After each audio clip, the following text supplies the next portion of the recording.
तो हेलो बच्चों भाई, क्या हाल चाल। आई होप आप सभी लोग अच्छे होंगे। बेसब्री से इस वीडियो का इंतजार कर रहे होंगे कि सिंधु सर ने बोला तो था लेकिन अभी तो वीडियो आई नहीं। लेकिन आज फाइनली आज हम आपके लिए लेके आ गए हैं तो एक न्यू रिवीजन बैच की new video from D and F block. जैसे मैंने स्ट्रेटेजी में बोला था कि अपन को starting D and F block से करनी है, तो उसी लेवल पे अपन स्टार्टिंग में आज डी एंड एफ ब्लॉक को क्लियर करेंगे। एंड इसको थोड़ा सा डीपली मैं आपको बताऊंगा। अगर आपने सिलेबस नहीं भी कंप्लीट करा हो लेकिन आपको सिर्फ ओवरव्यू पता हो, ठीक है, ओवरव्यू पता हो, तो उस बेसिस पे आप ये वीडियो देख सकते हो। और ये वीडियो देखने के बाद में आपको चीजें कॉन्सेप्ट धीरे धीरे क्लियर होते जाएंगे। और जब कॉन्सेप्ट क्लियर होंगे तो अपन के क्वेश्चंस भी लगते जाएंगे। तो अब अपन बिना वक्त गवाए स्टार्ट करते हैं। तो वेलकम बैक, ठीक है। अपन देखते हैं डी एंड एफ ब्लॉक। अपन का इस चैप्टर में दो पार्ट है, D block and F block, ठीक है। क्या क्या पार्ट है? D and F block. तो इसको अपन डी और एफ ब्लॉक, मतलब एक डी ब्लॉक को पूरा अलग पढ़ेंगे एंड एफ ब्लॉक को अलग पढ़ेंगे। तो मैंने आपके सामने एक पीरियोडिक टेबल लगा दी है जैसे कि आपको भी इजी हो कि डी ब्लॉक है कौन सा, ठीक है। आपका ये वाला जो है, ये वाला ब्लॉक कहलाता है एस ब्लॉक। ये वाला कहलाता है एस ब्लॉक, ठीक है। और इधर से स्टार्ट होता है आपका पी ब्लॉक।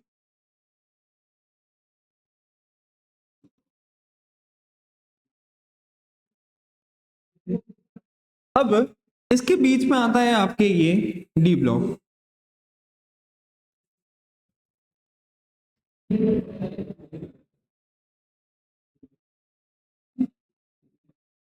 ये आता आपका डी ब्लॉक। अब ये डी ब्लॉक आ गया, तो ये क्या है? ये आपका है एफ ब्लॉक। ये आपका क्या है? F block. आई होप आप सभी लोग समझ गए होंगे कि पीरियोडिक टेबल में डी ब्लॉक कहाँ सिचुएटेड है, P block, D P S और एफ ब्लॉक, ये सारे ब्लॉक्स कहाँ कहाँ सिचुएटेड है। सबसे पहली चीज अपन देखते हैं, जैसे कि एस ब्लॉक में मेजरली आपको मिलेंगे मेटल्स। क्या मिलेंगे? मेटल्स। और आपको पी ब्लॉक में क्या मिलेंगे? Non metals. नॉन मेटल्स, ठीक है। तो ये जो मेटल्स से नॉन मेटल्स तक जाने वाले एलिमेंट है, ठीक है, मेटल से नॉन मेटल्स की तरफ जो ट्रांजिस्ट करने वाले एलिमेंट्स है, तो जो ट्रांजिस्ट करने के बीच में आते हैं वो कौन से एलिमेंट्स हो गए? डी ब्लॉक के एलिमेंट। डी ब्लॉक के एलिमेंट्स को इसलिए ही ट्रांजिशन मेटल बोलते हैं, ट्रांजिशन मेटल बोलते हैं। अब बेटा ट्रांजिशन मेटल बोलते हैं, अब इसकी प्रॉपर डेफिनेशन क्या होगी? प्रॉपर डेफिनेशन तो अपन ऐसे दे नहीं सकते, प्रॉपर डेफिनेशन मैं आपको आगे बताऊंगा, ठीक है। तो अब समझ गए, पहले एस ब्लॉक में मेटल्स होते हैं, पी ब्लॉक में नॉन मेटल्स होते हैं, डी ब्लॉक आपके ट्रांजिशन एलिमेंट्स कहलाता है।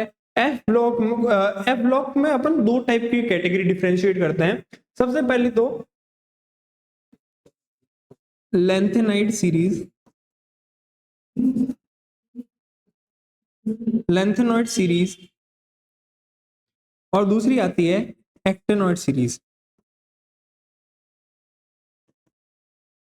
अब आप पूछोगे बच्चों कि सर इसका नाम लेंथेनॉइड और एक्टेनॉइड क्यों पड़ा? क्योंकि इनके जो पहले एलिमेंट्स हैं, इनके जो पहले एलिमेंट्स है, पहला एलिमेंट का नाम क्या है? लेंथेनम, और दूसरे एलिमेंट का नाम क्या है? एक्टेनम।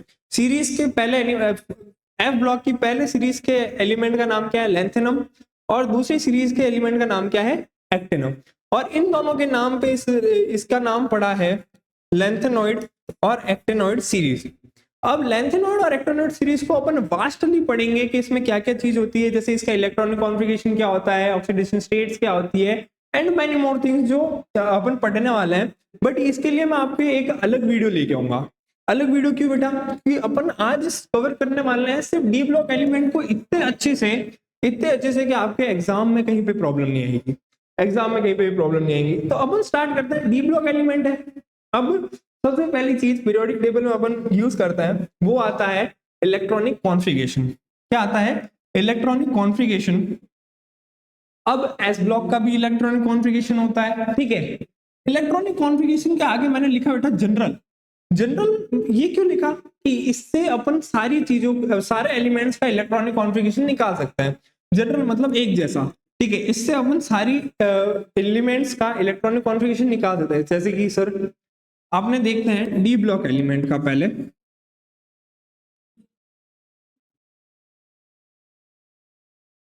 डी ब्लॉक एलिमेंट का जनरल इलेक्ट्रॉनिक कॉन्फ़िगरेशन होता है, एक सेकेंड, NS0 से 2 N-1 D1 से 10। अब एग्जाम्पल के साथ मैं बताता हूं। जैसे कि आपने पढ़ी 3D सीरीज, क्या पढ़ी? 3D सीरीज, मतलब इधर n क्या आया, इधर आया 3 एज n, ठीक है। अब हम देखते हैं 3 एज n, n 3, सॉरी एक सेकेंड वेट,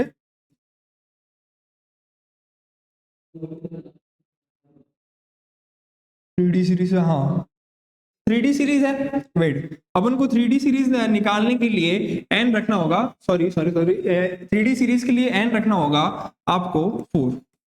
तो क्या होगा 4s 0 से 2, और उसके बाद में 4-1 D1 से 10, ठीक है। तो ये क्या होगा 4s 0 से 2, और इधर से क्या होगा 3D1 से 10। तो ये आ गया आपको 3D सीरीज का जनरल इलेक्ट्रॉनिक कॉन्फ़िगरेशन। ये क्या आ गया 3D सीरीज का जनरल इलेक्ट्रॉनिक कॉन्फ़िगरेशन, ठीक है। अब बात आई आपके एफ ब्लॉक की, ठीक है। जैसे 3D एलिमेंट्स का होगा वैसे एफ ब्लॉक के एलिमेंट्स का भी होगा। तो अब अपन निकालते हैं एफ ब्लॉक एलिमेंट्स का।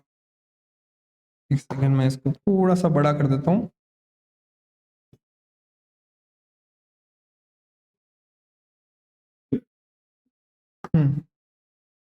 अब अपन पढ़ते हैं एफ ब्लॉक एलिमेंट्स का, ठीक है।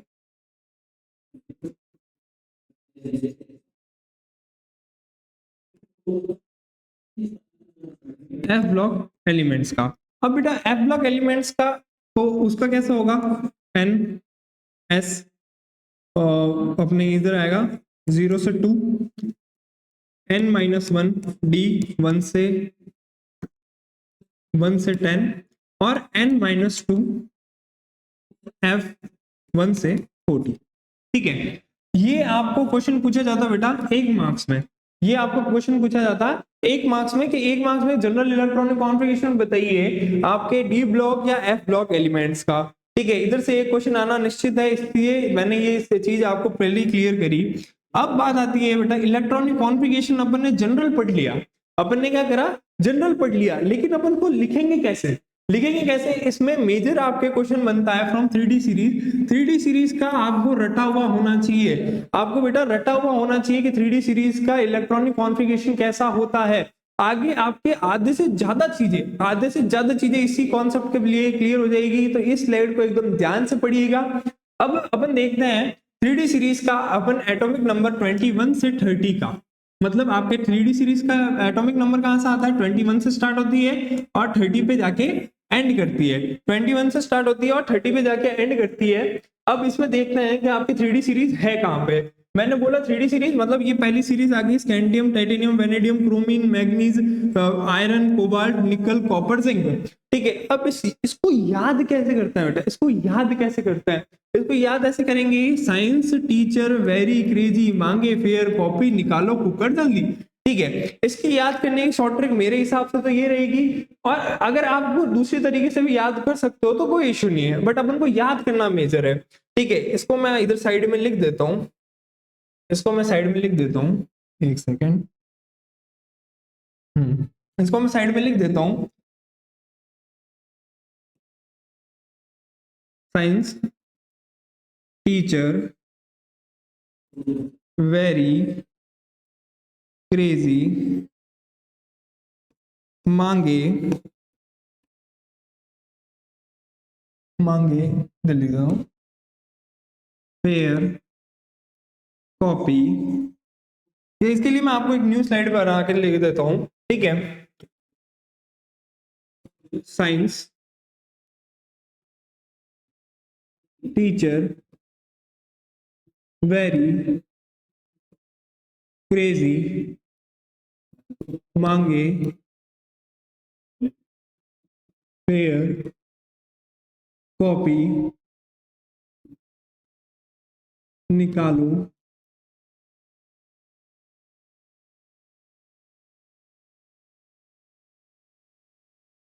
कुकर जल्दी। अब ये शॉर्ट ट्रिक तो है। अब अपन इसमें पढ़ते हैं कि साइंस से अपन याद कैसे कर सकते हैं। साइंस अपना आया स्कैंडियम SC, टीचर से आया science teacher scandium titanium, very से वेनेडियम, सी से क्रेजी से क्रोमियम, मांगे से आया आपके Mn मैग्नीज, फेयर से आया आपके Fe, ठीक है, CO से आया आपके कोबाल्ट, निकालो से आया निकल, ठीक है, कुकर से आया आपके कॉपर, जल्दी से आया आपके जिंक। एक बार अपन फिर इसको चेक कर लेते हैं कि कहीं अपन ने मिस्टेक तो नहीं करी है। तो अपन देखते हैं साइंस टीचर वेरी क्रेजी, मांगे फेयर, कॉपी, निकालो कुकर जल्दी, ठीक है डन। अब अपन ने ये देख लिया, ठीक है। अपन को ये शॉर्ट ट्रिक से याद रखना है कि 3D सीरीज के एलिमेंट्स क्या क्या होते हैं और उसको याद कैसे करता है, ठीक है। अब आगे इसके इलेक्ट्रॉनिक कॉन्फ़िगरेशन के बारे में अपन ने सब सीरीज पढ़ ली। इसके बाद अपन क्या करते हैं कि पहले हमने जब इलेक्ट्रॉन फिल करते हैं, ठीक है, इधर मैंने आर्गन क्यों लिखा है, ये आती है नोबल गैस, ये आती है नोबल गैस,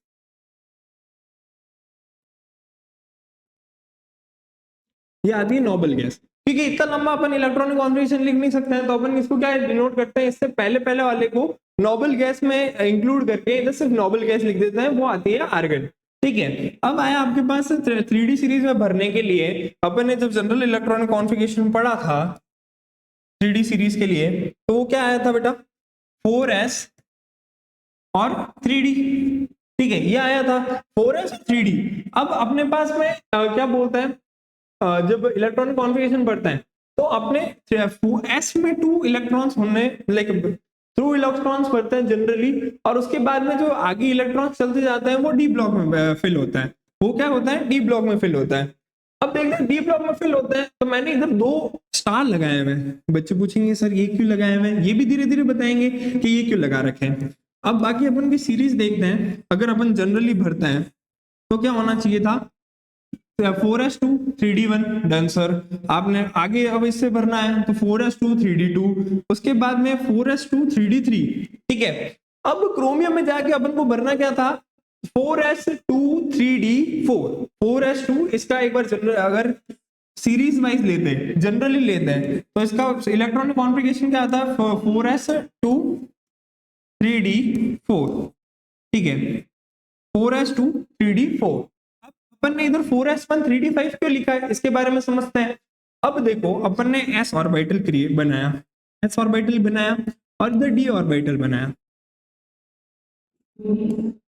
ठीक है, 1 2 3 4 5 डन। अब अपन को भरना क्या था, 4s2, मतलब एक ऐसा एक ऐसा। अब 1 2 3 4 इलेक्ट्रॉन बना दिए। अब जब क्रोमियम कहता है डी, और क्रोमियम का डी ऑर्बिटल कहता है हे भाई भाई सुनना, ऐसा ऐसा ऑर्बिटल बोलता है, बोल बेटा, ठीक है। वो कहता है कि यार मेरे पास 4 इलेक्ट्रॉन्स है, मेरे पास 4 इलेक्ट्रॉन्स है और तेरे पास 2 इलेक्ट्रॉन है। हाँ बात भी सही है, मेरे को तो स्टेबल बना देना। कैसे स्टेबल बनेगा, आप स्टेबल कैसे होता है कोई भी एलिमेंट, जब उसके ऑर्बिटल में, एक सेकेंड मैं लिख देता हूं, स्टेबल कब कोई कौन होता है, पहला जब उसके फुलफिल्ड ऑर्बिटल हो, फुल्ली फिल्ड ऑर्बिटल हो, और या तो होता है आपके जब हाफ फिल्ड ऑर्बिटल हो, हाफ फिल्ड ऑर्बिटल हो, ठीक है, फुल्ली फिल्ड और हाफ फिल्ड ऑर्बिटल हो। अब ये कहते हैं कि एस ऑर्बिटल कहता है कि तू तो कि मैं तो फुलफिल्ड हूं, मैं स्टेबल हूं, ठीक है। अब डी ऑर्बिटल कहता है कि यार मेरे पास तो सिर्फ 4 इलेक्ट्रॉन है, अगर मेरे को कहीं से तू 1 इलेक्ट्रॉन दे दे तो मैं भी फुलफिल्ड हाफ फिल्ड हो जाऊंगा और स्टेबल हो जाऊंगा। तो कहता है कि कुछ नहीं बेटा, तू मेरा ले ले, तू मेरा ले ले। ये दानवीर बन जाता है एस ऑर्बिटल। एस ऑर्बिटल क्या करता है, दानवीर बन जाता है और इसको एक इलेक्ट्रॉन उधार दे देता है। तो अब क्या बनी इलेक्ट्रॉनिक कॉन्फ़िगरेशन, 4s1 और 3d5। अब 4s1 इधर हाफ फिल्ड है तो ये भी क्या हो गया, s ऑर्बिटल भी स्टेबल हो गया। इसलिए ये आपको एक एक्सेप्शन देखने को मिल जाता है 3D सीरीज में जब अपन इलेक्ट्रॉनिक कॉन्फ़िगरेशन लेते हैं। फिर अब ये 4s1 और 3d5 के बाद में अगर अपन मैग्नीज की तरफ जाते हैं, Mn की तरफ जाते हैं, तब अपन को एक और इलेक्ट्रॉन ऐड होता है, ठीक है। एटॉमिक नंबर बढ़ा तो एक और इलेक्ट्रॉन ऐड होगा, तो वो एक और इलेक्ट्रॉन कहाँ पे जाएगा, वो एक और इलेक्ट्रॉन जाएगा s ऑर्बिटल में, ठीक है। अब जैसे कि अब s ऑर्बिटल का मैं बताता हूँ, ये मैग्नीज का 2 1 2 3 4 5, ये हाफ फिल्ड और ये फुल फिल्ड, मतलब आप पे मैग्नीज जो मैग्नीज है Mn है, वो 3D सीरीज में स्टेबल एलिमेंट्स के रूप में जाना जाता है, स्टेबल एलिमेंट के अकॉर्डिंग जाना जाता है। अब बजाय आगे फिर Fe आयरन, एक और एटॉमिक नंबर बढ़ा तो एक और इलेक्ट्रॉन आएगा। अब एक और इलेक्ट्रॉन किस में आएगा, सीरीज वाइज जैसे 6 में चल रहा था, डी ऑर्बिटल में आएगा तो 6 आ गया। अब उसके बाद में कॉपर, ठीक है, CO, एक और अपने एटॉमिक नंबर बढ़ा, एक और इलेक्ट्रॉन आया, एक और इलेक्ट्रॉन आया, एटॉमिक नंबर बढ़ा, एक और इलेक्ट्रॉन आया। अब आता है कॉपर में, अब अपन को 3d8 था, ठीक है, निकल से कॉपर की तरफ अपन जाते हैं तो एक एटॉमिक नंबर और बढ़ता है, एक एटॉमिक नंबर और बढ़ता है तो अपने पास एक इलेक्ट्रॉन भी बढ़ता है, एक इलेक्ट्रॉन भी बढ़ता है, एक इलेक्ट्रॉन बढ़ा तो ये जाना कहाँ था, इसकी अगर नॉर्मल अगर जनरली देखे, एक सेकंड मैं इसको क्लियर कर देता हूँ, ठीक है। जनरली देखे तो कॉपर का इलेक्ट्रॉनिक कॉन्फ़िगरेशन कैसा होना चाहिए था, argon 4s2 3d9, 4s2 3d9 होना चाहिए था, ये आप भी समझ जाते हो, मैं भी समझता। लेकिन इसमें क्या प्रॉब्लम हुई, इसमें ये 3d10 कैसे हुआ, इसमें भी सेम सिचुएशन, s ऑर्बिटल मैंने बना दिया, अब मैंने बना दिया d ऑर्बिटल 1 2 3 4, ठीक है, 1 2 3 4 5 6 7 8 9 9 आ गए। अब अपन ने क्या करा, s ऑर्बिटल से, ठीक है, एक इलेक्ट्रॉन लिया और इसको दे दिया, सेम सिचुएशन, स्टेबिलिटी परफॉर्म करवाने के लिए। तो अब क्या हुआ कि ये 4s1 हाफ फील्ड है तो भी स्टेबल हो गया, और 3d10 फुल फील्ड है तो भी स्टेबल हो गया। इसलिए कॉपर अपने आप की स्टेबिलिटी परफॉर्म करने के लिए ये इलेक्ट्रॉनिक कॉन्फ़िगरेशन शो करता है, दैट्स इट। बेटा आप एक बार इनऑर्गेनिक केमिस्ट्री पढ़ रहे हो, एक बार आप एक अलग कलर की पेन लेके चलना, क्योंकि ये एक्सेप्शन की भरमार है और मैं आपका केमिस्ट्री टीचर है, हर एक एक्सेप्शन को चुटकियों में सॉल्व करवाता रहूंगा, ठीक है। Zinc argon 4s2 and 3d10 ना। अब बाकी आगे अपने एक और एटॉमिक नंबर बढ़ेगा तो एक इलेक्ट्रॉन बढ़ेगा, तो अब एक इलेक्ट्रॉन 4s2 में आ गया, फुलफिल हो गया, ठीक है। तो ये होगी आपकी इलेक्ट्रॉनिक कॉन्फ़िगरेशन 3D सीरीज का। अब सर 3D सीरीज देख लिया अपन ने, ठीक है। अब एक क्वेश्चन इधर से पुटअप होता है कि why zinc cadmium mercury are non transition element, ठीक है, जिंक कैडमियम मरकरी। अब पहले देखते हैं कि जिंक कैडमियम मरकरी आ कहाँ रहा है पीरियोडिक टेबल में, आ कहाँ रहा है पीरियोडिक टेबल में, जिंक कैडमियम मरकरी ये रहा, जिंक कैडमियम मरकरी ये रहा, ठीक है। जिंक का अपन देखते हैं इलेक्ट्रॉनिक कॉन्फ़िगरेशन, उसके बाद में समझते हैं। एक सेकेंड, जिंक का मैंने लिखा है इधर, ठीक है। जिंक का इसमें क्या है कि आपके पास 4s2 and 3d10। Zinc cadmium का देखेंगे तो 5s2 अपने 4d10, मरकरी का देखेंगे तो 6s2 अपने 5d, समथिंग ऐसा ही आएगा। अगर मैं आपको दो चीजों का ही बता दूं तो अभी आप समझ जाओगे, दो चीजों से रिलेट कर लोगे। फोर अपने 5s2 4d10, ठीक है। जिंक और कैडमियम का देख लो, मरकरी का आप ऑटोमेटिक समझ जाओगे। जिंक और कैडमियम का इलेक्ट्रॉनिक कॉन्फ़िगरेशन ये आता है। ट्रांजिशन एलिमेंट होने के लिए एक डेफिनेशन होती है, ट्रांजिशन एलिमेंट कौन बन सकते हैं, जिनके पास में partially field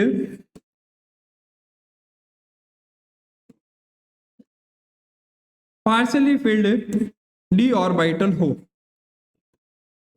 partially field D orbital हो। अगर आपके पास पार्शियली फिल्ड डी ऑर्बिटल है तो आप ट्रांजिशन एलिमेंट की गिनती में आते हो, नहीं तो नहीं आते हो।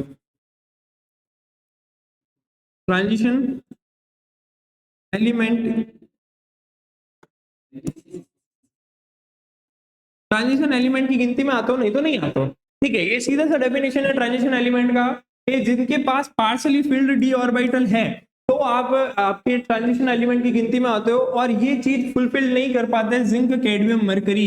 इनका इलेक्ट्रॉनिक कॉन्फ़िगरेशन में आप चेक कर सकते हो कि डी ब्लॉक आपको फुल फिल्ड मिलेगा, पार्शली फिल्ड मतलब उसमें कोई भी स्पेस नहीं मिलेगी, कोई भी स्पेस नहीं मिलेगी। इसका सीधा सिंपल आंसर मैंने इधर लिख भी दिया, because it have fully filled D orbital. ठीक है, अब समझ में आ गया। एक क्वेश्चन इसे छोटा बनता है, इससे ये फिक्स है। अब बात आती है कि फिजिकल प्रॉपर्टीज के ऊपर। डी ब्लॉक के डी ब्लॉक क्या है? मेटल्स है, मेटल्स है। डी ब्लॉक क्या है? मेटल्स है। डी ब्लॉक मेटल्स है। तो ये जो मेजरली फिजिकल प्रॉपर्टीज शो करेंगे वो सिमिलर सिमिलर होगी मेटल से। अब इसमें क्या एक्सेप्शन आता है, क्योंकि सर देखो एक्सेप्शन इनऑर्गेनिक केमिस्ट्री में नहीं आया, ऐसा हो नहीं सकता, और हम आपको अच्छे से नहीं पढ़ाइए, ऐसा कैसे होगा? ठीक है, तो अपन देखते हैं मेल्टिंग पॉइंट। अपन देखते हैं मेल्टिंग पॉइंट कि डी ब्लॉक एलिमेंट का मेल्टिंग पॉइंट कैसे होता है, उसका ग्राफ कैसे शो होता है। ठीक है, अब एक बात बताओ, इसमें लिखा हुआ है the transition metals are very hard and low volatile. अब हार्ड कैसे होता है? अब हार्ड इसलिए होता है बेटा क्योंकि उनके पास क्या अवेलेबल होता है, डी ब्लॉक एलिमेंट्स के पास में, ठीक से, अनपेड अनपेड इलेक्ट्रॉन्स अवेलेबल होता है, अनपेड इलेक्ट्रॉन्स अवेलेबल होता है। अनपेड इलेक्ट्रॉन्स अवेलेबल होता है तो क्या होता है, वो बनाता है स्ट्रॉन्ग मेटेलिक बॉन्डिंग। वो क्या बनाता है? Strong metallic bonding. वो क्या बनाता है? Strong metallic bonding. अब जब स्ट्रॉन्ग मेटेलिक बॉन्डिंग बन गई है, मेल्टिंग पॉइंट क्या करता है? क्या मेल्टिंग पॉइंट का काम क्या है? पहले मेल्टिंग पॉइंट समझते हैं कि मेल्टिंग पॉइंट होता क्या है। एक सेकंड में इसको रख के समझाता हूँ कि मेल्टिंग पॉइंट मतलब किसी चीज को तोड़ के गलाना। मेल्टिंग पॉइंट मतलब किसी चीज को तोड़ के गलाना। ठीक है, अब आपको पहले उस चीज को गलाने के लिए क्या करना पड़ेगा? तोड़ना पड़ेगा। ठीक है, तोड़ने के लिए आपको क्या देनी पड़ेगी? एनर्जी देनी पड़ेगी। लेकिन डी ब्लॉक एलिमेंट के पास में क्या होता है? डी, समझना मेरी बात, डी ब्लॉक एलिमेंट के पास में होता है unpaired electron. D block element के पास में अनपेड इलेक्ट्रॉन होता है। अनपेड इलेक्ट्रॉन की वजह से वो क्या है? स्ट्रॉन्ग मेटेलिक बॉन्डिंग बना देते हैं। वो क्या करते हैं? स्ट्रॉन्ग मेटेलिक बॉन्डिंग बना देते हैं। तो इसलिए उनको तोड़ने के लिए भी हाई एनर्जी देनी पड़ेगी। उनको तोड़ने के लिए भी हाई एनर्जी देनी पड़ेगी। इसलिए जो आपके नॉर्मली ग्राफ बनता है वो 10⁻³ केल्विन का बनता है। 10⁻³ केल्विन का बनता है क्योंकि हाई एनर्जी देनी पड़ रही है। अब very hard and low volatile. ठीक है, ये समझिए। High melting point and boiling point due to strong metallic bonding, मैंने जो आपको बता दिया, as they have unpaired electron. ठीक है, अब इसमें क्या बोल रहे हैं? अब इसमें ट्रेंड देखना आप, इधर से स्टार्ट होगा क्रोमियम और मैग्नीज पे एक लो पॉइंट आ रहा है, मैग्नीज पे एक लो पॉइंट आ रहा है। सेम आपके टेक्नीशियम पे भी देख लो, ऊपर ऊपर जाके एक टेक्नीशियम पे नीचे आ रहा है और उसके बाद में नीचे डिक्रीज हो रहा है। अब ये ऐसा हो क्यों रहा है? ठीक है, और आपने देखा होगा एक चीज मैंने इधर नहीं डाली, वो है अपने zinc cadmium mercury, zinc cadmium mercury. क्योंकि उसके पास तो अनपेड इलेक्ट्रॉन ही नहीं है। वो अनपेड इलेक्ट्रॉन ही नहीं है तो आप वो कैसे स्ट्रॉन्ग मेटेलिक बॉन्डिंग बनाएगा? वो स्ट्रॉन्ग मेटेलिक बॉन्डिंग बना ही नहीं पाएगा, वो बना ही नहीं पाएगा। तो ये क्या बोलते हैं, इसका मेल्टिंग पॉइंट हाई होगा ही नहीं, इसलिए मैंने इसको ग्राफ में शो करा ही नहीं है। ठीक है, अब आ जाती है आपके पास एक्सेप्शन आता है दो, मैग्नीज एंड टेक्नीशियम का। अब मैग्नीज एंड टेक्नीशियम का आपके पास ये क्यों आता है, लाइक इसमें डाउनफॉल क्यों आता है? इसका रीजन इसकी इलेक्ट्रॉनिक कॉन्फ़िगरेशन में छुपा है। मैग्नीशियम एंड टेक्नीशियम का जब इलेक्ट्रॉनिक कॉन्फ़िगरेशन देखते हो तो आपके पास आता है 4s1, और जैसे कि मैग्नीज का ही मैं लिख रहा हूँ 4s1 और 3d5। इसमें अनपेड इलेक्ट्रॉन ज्यादा है। ठीक है, unpaired unexpected electrons d block first increases maximum at a point and decreases as soon as the melting point. ठीक है, इसकी इलेक्ट्रॉनिक कॉन्फ़िगरेशन की वजह से आपके इसमें क्या बोलते हैं, झटके से डिक्रीज, मतलब स्टीप डिक्रीज देखने को मिलता है। ठीक है, तो ये बात होगी अपने मेल्टिंग पॉइंट की। ठीक है, अब आता है एटॉमिक साइज। एटॉमिक साइज तो अपन यूं बेसिकली प्रीवियस क्लासेस में देखते थे, वो एटॉमिक रेडियस की अकॉर्डिंग देखते थे।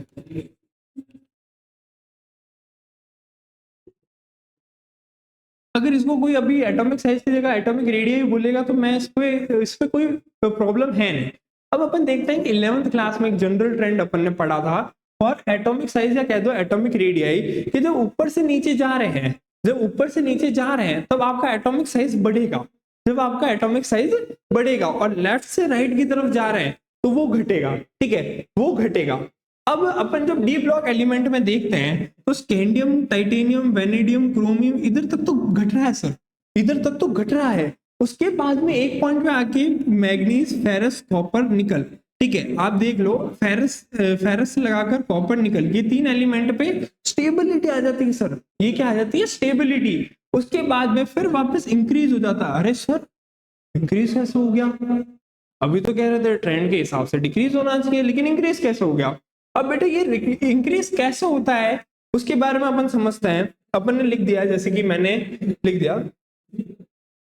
अब ये इंक्रीज और डिक्रीज का मैं आपको कॉन्सेप्ट एक न्यू स्लाइड के थ्रू बताता हूं, जिसमें आपको दो चीजें पढ़नी जरूरी है। फर्स्ट है आपका इलेक्ट्रॉन, इलेक्ट्रॉन रिपल्स। दूसरा आता है आपके इफेक्टिव, एक तो इलेक्ट्रॉन, हाँ, इफेक्टिव न्यूक्लियर चार्ज, ठीक है। अब अपन इन दो चीजों को पढ़ता है, इफेक्टिव न्यूक्लियर चार्ज और इलेक्ट्रॉन इलेक्ट्रॉन रिपल्सन, ठीक है, इलेक्ट्रॉन इलेक्ट्रॉन रिपल्सन।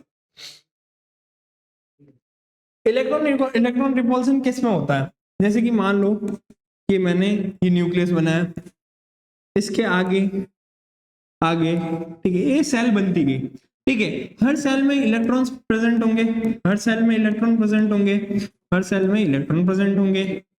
मैंने इधर भी बना दिए, इधर भी बना दिए, इधर भी बना दिए, ठीक है। न्यूक्लियस क्या करेगा? इन इलेक्ट्रॉन्स को अट्रैक्ट करेगा। मैं इसको दूसरे पेन से बना देता हूँ। इलेक्ट्रॉन इन न्यूक्लियस इनको अट्रैक्ट करेगा इलेक्ट्रॉन को, लेकिन जो उसके पास वाला ऑर्बिटल है, जैसे कि ये उसको रिपेल करेगा, ये उसको रिपेल करेगा। नहीं नहीं नहीं, दूर नहीं आना। न्यूक्लियस क्या कर रहा है? बाहर वाली आउटर मोस्ट इलेक्ट्रॉन को खींच रहा है। क्या कर रहा है? खींच रहा है। अब इसको क्या बोलते हैं? इसको बोलते हैं अपने क्या, सॉरी, अट्रैक्ट करना, ठीक है। और वो अट्रैक्ट कर रहा है, अट्रैक्ट करेगा तो मेरी बात सुनो बच्चों, अगर अट्रैक्ट करेगा तो न्यूक्लियस की साइज क्या होगी? छोटी होगी। न्यूक्लियस की साइज क्या होगी? छोटी होगी। अब जब ये इलेक्ट्रॉन इलेक्ट्रॉन रिपल्सन है, इलेक्ट्रॉन इलेक्ट्रॉन रिपल्सन, ये न्यूक्लियस के खींचने की पावर को ओवरकम नहीं कर पा रहा है, मतलब न्यूक्लियस तो खींच रहा है, ठीक है, और उधर से इलेक्ट्रॉन इलेक्ट्रॉन रिपल्सन भी चल रहा है। न्यूक्लियस खींच रहा है और इलेक्ट्रॉन इलेक्ट्रॉन रिपल्सन भी चल रहा है, लेकिन इलेक्ट्रॉन इलेक्ट्रॉन रिपल्सन जो है वो न्यूक्लियस की पावर को ओवरकम नहीं कर पा रहा है। इसकी वजह से साइज क्या हो रही है? छोटी हो रही है। और इसको क्या बोलते हैं? इलेक्ट्रॉन इलेक्ट्रॉन रिपल्सन को शील्डिंग इफेक्ट बोलते हैं। इसको क्या बोलते हैं? Shielding effect. Electron electron repulsion को क्या बोलते हैं? Shielding effect. शील्डिंग इफेक्ट मतलब अंदर वाले जो इलेक्ट्रॉन है वो बाहर वाले इलेक्ट्रॉन को क्या करते हैं? शील्ड करते हैं, ठीक है, समझ गए। इसके बाद इफेक्टिव न्यूक्लियर चार्ज क्या होता है? न्यूक्लियस और इलेक्ट्रॉन, न्यूक्लियस और इलेक्ट्रॉन के बीच में लगने वाला इफेक्टिव न्यूक्लियर चार्ज कहलाता है, ठीक है। तो अब 3D सीरीज में क्या ट्रेंड होता है, ठीक है, 3D सीरीज में क्या ट्रेंड होता है मैं आपको ये समझा देता हूँ कि जो स्कैंडियम, मैं एक बार आपके पेन चेंज कर देता हूँ, ठीक है, scandium, titanium, vanadium, chromium, manganese, ferrous, copper, nickel, cobalt, nickel, copper, zinc, ठीक है। अब ये क्या हुआ? जब फेरस से लगाकर अपन Mn तक देखते हैं, फेरस से लगाकर जब Mn तक देखते हैं तो एटॉमिक साइज में क्या होता है? डिक्रीज होता है एज जनरल ट्रेंड। ये उसके बाद है फेरस कॉपर निकल, ठीक है, फेरस कॉपर निकल में एटॉमिक साइज आपकी क्या होती है? स्टेबल हो जाती है, क्या होती है, स्टेबल हो जाती है। कॉपर और जिंक में क्या होता है, एटॉमिक साइज आपकी क्या होती है, सॉरी एटॉमिक साइज क्या हो जाती है, इंक्रीज, क्या हो जाती है, इंक्रीज। अब ये क्यों होता है, मैंने जैसे बताया, इधर आपके जो इलेक्ट्रॉन इलेक्ट्रॉन रिपल्सन है, इधर आपके जो इलेक्ट्रॉन इलेक्ट्रॉन रिपल्सन है वो कम होता है, इलेक्ट्रॉन इलेक्ट्रॉन रिपल्सन रिपल्सन लो होता है, ठीक है। अब इधर स्टेबिलिटी क्यों आ जाती है, बिकॉज इलेक्ट्रॉन इलेक्ट्रॉन रिपल्सन और न्यूक्लियर चार्ज और इलेक्ट्रॉन इलेक्ट्रॉन रिपल्शन दोनों इक्वल हो जाता है, ठीक है। अब इधर इंक्रीज ही होती है क्योंकि न्यूक्लियर चार्ज, ठीक है, इधर क्या बोलता है, कम हो जाता है, और क्या बोलता है, इलेक्ट्रॉन इलेक्ट्रॉन रिपल्शन बढ़ जाता है, ठीक है, इंक्रीज हो जाता है, ठीक है। इलेक्ट्रॉन इलेक्ट्रॉन रिपल्सन इंक्रीज हो गया, ठीक है, रिपल्सन इंक्रीज हुआ तो वो अंदर आने ही नहीं देगा, न्यूक्लियस को खींचने ही नहीं देगा इलेक्ट्रॉन, आउटर मोस्ट इलेक्ट्रॉन को, तो वो क्या करेगा, इंक्रीज करेगा, वो क्या करेगा, इंक्रीज करेगा।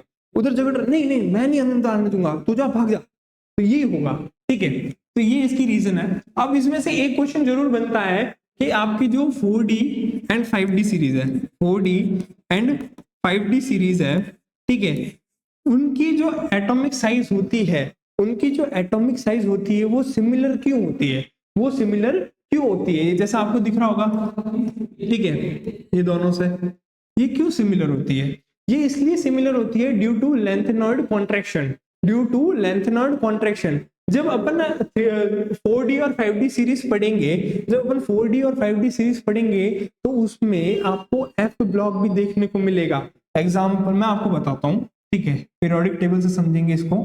जैसे कि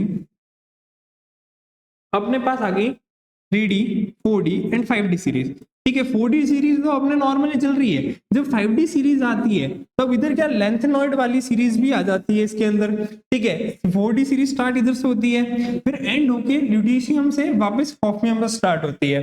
तो क्या होता है कि इधर क्या हो गए 14 एफ इलेक्ट्रॉन आ गए, 14 एफ इलेक्ट्रॉन आ गए, ठीक है, 14 एफ इलेक्ट्रॉन आ गए। और सबसे पुअर शील्डिंग इफेक्ट होता है, सबसे पुअर शील्डिंग इफेक्ट होता है आपके, पुअर शील्डिंग इफेक्ट होता है एफ ब्लॉक का। एफ शील्डिंग इफेक्ट की ट्रेंड क्या होता है, एस का सबसे ज्यादा, ठीक है, उसके बाद में एस, पी, डी और एफ, ठीक है। इस पुअर शील्डिंग इफेक्ट की वजह से, इस पुअर शील्डिंग इफेक्ट की वजह से जो आपके जो 4D और 5D सीरीज की जो एटॉमिक रेडियस है वो सिमिलर सिमिलर आनी शुरू हो जाती है, वो क्या होती है, सिमिलर सिमिलर आनी शुरू हो जाती है, ठीक है, समझ में आ गया।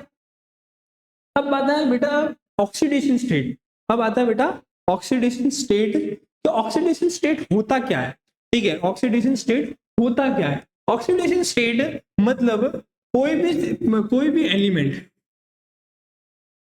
एलिमेंट कितने बॉन्ड बना पाएगा, कितने बॉन्ड बना पाएगा।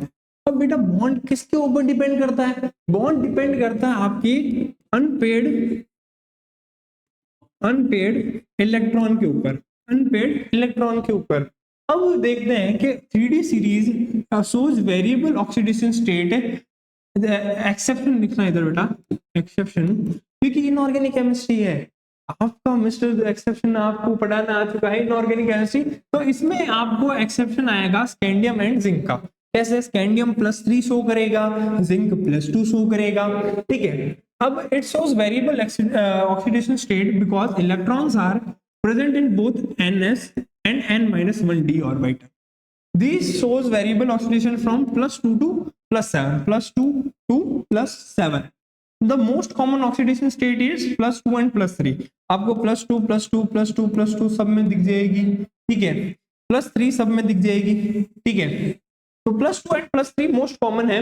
अब जो इसमें क्वेश्चन पूछा जाता है कि 3D सीरीज में सबसे हाईएस्ट ऑक्सीडेशन स्टेट, सबसे हाईएस्ट ऑक्सीडेशन स्टेट किसकी होती है, तो वो होता है बेटा मैग्नीज की, Mn की, ठीक है। अब ये क्यों होता है, वो भी इसकी इलेक्ट्रॉनिक कॉन्फ़िगरेशन, मैंने क्या बोला था, इलेक्ट्रॉनिक कॉन्फ़िगरेशन वाली जो स्लाइड है वो अच्छे से पढ़ना, अगर अभी भी समझ में नहीं आया हो तो पीछे जाके पढ़ना।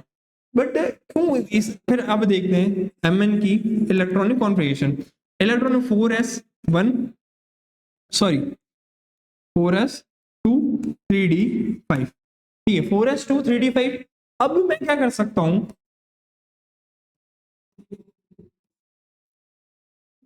1 2 3 4, 1 2 3 4 5, ठीक है। अब इन दोनों से भी मैं इलेक्ट्रॉन बाहर निकाल सकता हूं और इधर से भी मैं पांचों इलेक्ट्रॉन बाहर निकाल सकता हूं, ठीक है। तो अपन इसको Mn+5 टोटल कितने इलेक्ट्रॉन निकाल सकता हूं, 5 + 2 7 इलेक्ट्रॉन में निकाल सकता हूं, इसलिए ही इसकी ऑक्सीडेशन स्टेट क्या आती है, +7 आती है। क्या आती है, +7 आती है। अब बेटा आता है मैग्नेटिक प्रॉपर्टी, मेटल है, क्या है, मेटल है। अब आपको पता है मैग्नेट कौन बन सकता है, मेटल ही बन सकता है ना। आपको क्या लगता है, मैग्नेट मेटल ही बन सकता है, ठीक है। तो कुछ ना कुछ डी ब्लॉक के एलिमेंट में मैग्नेटिक प्रॉपर्टी भी होगी। अब बेटा मैग्नेटिक प्रॉपर्टी कितने टाइप की होती है और वो कैसे होती है मैं वो बताऊंगा, ठीक है। मैग्नेटिक प्रॉपर्टी 3 टाइप की होती है, पैरामैग्नेटिक, डायमैग्नेटिक एंड फेरोमैग्नेटिक। अपन एक बार स्लाइड को साइड में रखते हैं, मैं आपको इजी ट्रिक से बताता हूँ, ठीक है। डायमैग्नेटिक प्रॉपर्टी तब होती है 3D एलिमेंट के पास में जब उसके पास 2 इलेक्ट्रॉन होता है। डाया मतलब 2, रिलेट करना बेटा, डाया मतलब 2, ठीक है। 2 इलेक्ट्रॉन्स प्रेजेंट होंगे तो वो अलग अलग तो होंगे नहीं, वो क्या होंगे, पेयरिंग वाले, ठीक है। तो यही होता है कि diamagnetic, these are partially attracted towards magnetic field because of presence of paired electron, ठीक है। डाया से आप याद रखोगे 2 इलेक्ट्रॉन, ठीक है। डाया से क्या याद रखोगे, 2 इलेक्ट्रॉन। 2 इलेक्ट्रॉन कभी भी सिंगल नहीं होंगे, वो होंगे पेयर्ड में, पेयर्ड में होंगे तो वो क्या करेंगे, पार्शियली अट्रैक्ट करेंगे मैग्नेटिक फील्ड पे, ठीक है। अब आ गया डाया, समझ गया। अब पैरा मतलब सिंगल, पैरा मतलब सिंगल, एक इलेक्ट्रॉन होगा तो क्या होगा, ये अनपेयर्ड होगा, अनपेयर्ड होगा। अब अनपेयर्ड होगा तो ये क्या होगा, हाँ ये साथ स्लाइड में मिस्टेक हुई है, पार्शियली की जगह लिखना इधर आप वीकली, वीकली अट्रैक्टेड। और जो होगा पैरामैग्नेटिक वो पार्शियली अट्रैक्टेड होगा, ठीक है, पैरा पार्शियली, पार्शियली अट्रैक्टेड होगा, ठीक है। अब बात है तीसरे की सर, तीसरा क्या आता है, फेरोमैग्नेटिक सब्सटेंस। फेरोमैग्नेटिक मतलब ये हाईली अट्रैक्टेड होता है, ठीक है।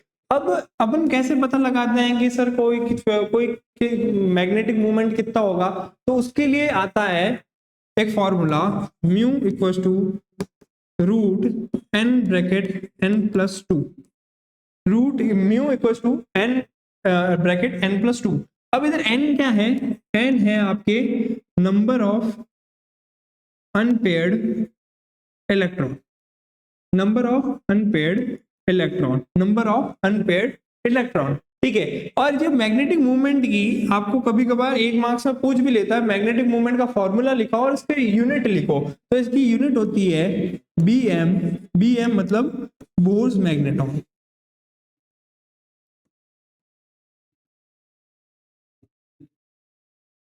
बोर्स मैग्नेट्रॉन, ठीक है, ठीक है। तो ये समझ में आ गया, ठीक है, मैग्नेटिक प्रॉपर्टी। अब formation of coloured ion, formation of coloured ion आज की क्लास थोड़ी सी ज्यादा चल रही है, ठीक है, 38 मिनट्स चलना हो चुके हैं। आगे मतलब 2 स्लाइडें और बची है बट अच्छी है, इससे आपको क्या होगा, डी ब्लॉक की सारी चीजें क्लियर हो जाएगी। जो अगली वीडियो आएगी वो छोटी आएगी और लेकिन वो एफ ब्लॉक के ऊपर डेडिकेटेड होगी। वो बेटा किसके ऊपर डेडिकेटेड होगी, वो पूरी एफ ब्लॉक के ऊपर डेडिकेटेड होगी। तो अब आज अपन पढ़ते हैं डी ब्लॉक एलिमेंट, ठीक है। डी ब्लॉक एलिमेंट क्या करता है, कलर शो करता है, ठीक है। इसका सबसे बेस्ट एग्जांपल मैं आपको बताता हूं, वो आता है KMnO4, KMnO4 हमने लैब में देखा होगा KMnO4, ठीक है, पर्पल कलर का समथिंग कुछ आता है, ठीक है। KMnO4 बेस्टेस्ट एग्जांपल है कलर्ड आयन का फ्रॉम 3D सीरीज, ठीक है। हाँ अब सर कलर्ड आयन का फॉर्मेशन कैसे होता है, कलर आयन का फॉर्मेशन होता कैसे, हमको तो ये बताइए, ठीक है। हमने एग्जांपल देख रखे हैं लेकिन फॉर्मेशन कैसे होगा, इसका फॉर्मेशन आप डीपली पढ़ोगे कोऑर्डिनेशन कंपाउंड में, जब मैं आपको एक थ्योरी पढ़ाऊंगा CFSC, कलर कोऑर्डिनेशन थ्योरी भी कहते हैं इसको, ठीक है। CFSE CFT जो भी है, ठीक है, वो आप पढ़ोगे आप नेक्स्ट चैप्टर कोऑर्डिनेशन कंपाउंड में, ठीक है। तब मैं आपको बताऊंगा कि जब आपके जब DD ट्रांजिशन होता है, जब क्या होता है DD ट्रांजिशन होता है, ठीक है, डी ब्लॉक दो पार्ट में टूटते हैं, ठीक है।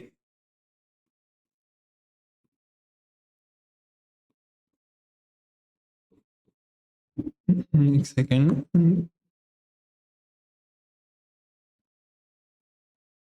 दो पार्ट में टूटते हैं तो क्या होता है कि जो एक्साइटेड इलेक्ट्रॉन, जब है ना इलेक्ट्रॉन को थोड़ी सी एनर्जी दी, इलेक्ट्रॉन को मान लो कि ये नीचे पड़ा है, इसको थोड़ी सी एनर्जी दी तो ये क्या कूदता फांदता चला जाएगा, कूदता फांदता चला जाएगा अपने ऊपर वाले लेवल पे, ठीक है, अपने एक्साइटेड एनर्जी लेवल पे, एक्साइटेड एनर्जी लेवल पे चला गया बेटा, ठीक है, चला तो गया, ठीक है। उसके बीच में ये जब ट्रांजिस्ट करा तब इधर अपन ने क्या करा, अपन ने डाल दी radioactive rays, radioactive rays डाली, ठीक है, या कह सकते हो आप यूवी जो भी आपके विजिबल रेज हो गई, ठीक है, विजिबल रेज डाली, विजिबल रेज डाली तो अपने क्या बोलते हैं इसमें आपको कलर शो हो गए, कलर शो हो गए।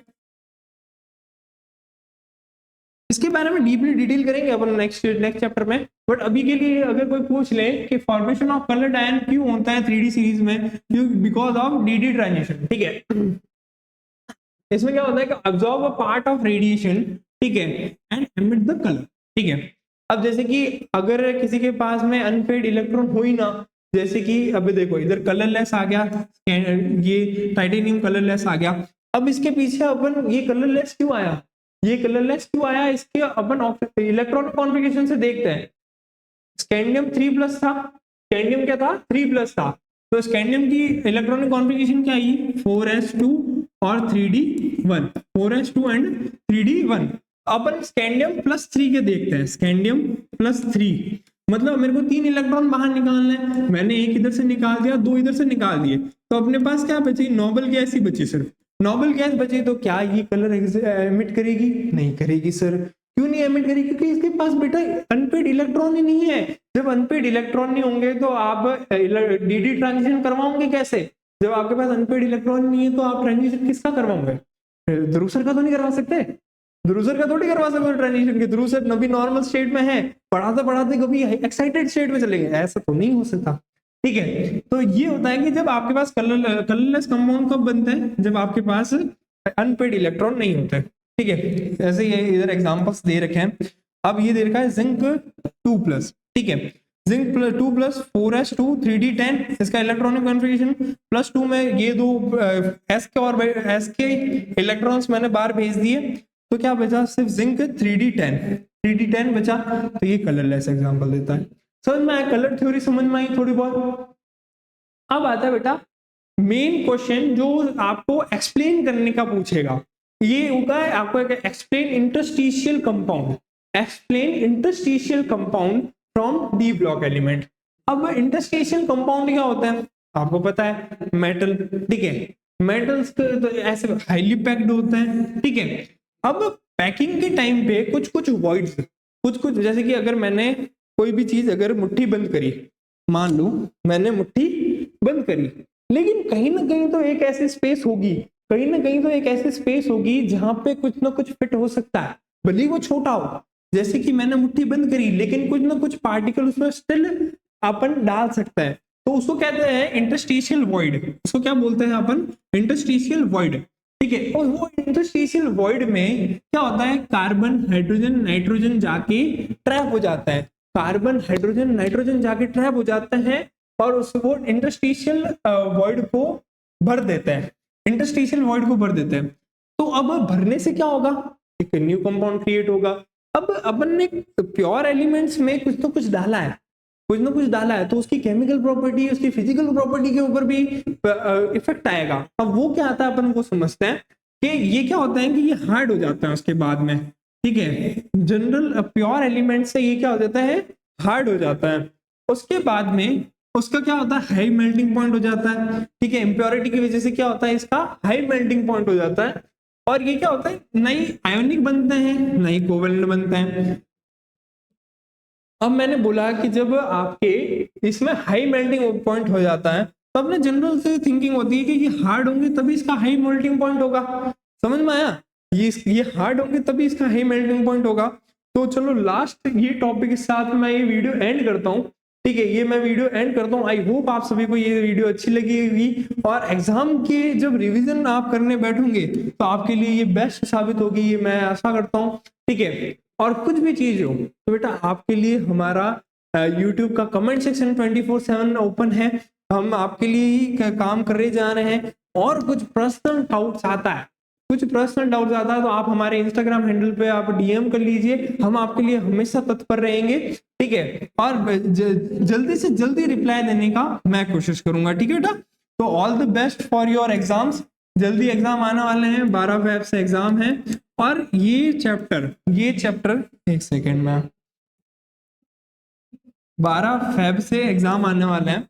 ये चैप्टर आरबीएससी के लिए राजस्थान बोर्ड के लिए 5 मार्क्स स्कोर करता है, और सीबीएसई के लिए 7 मार्क्स स्कोर करता है।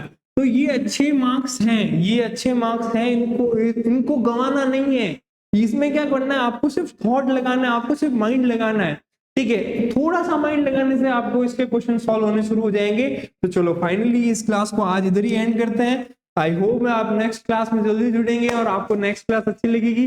ठीक है, चलो take care, goodbye guys.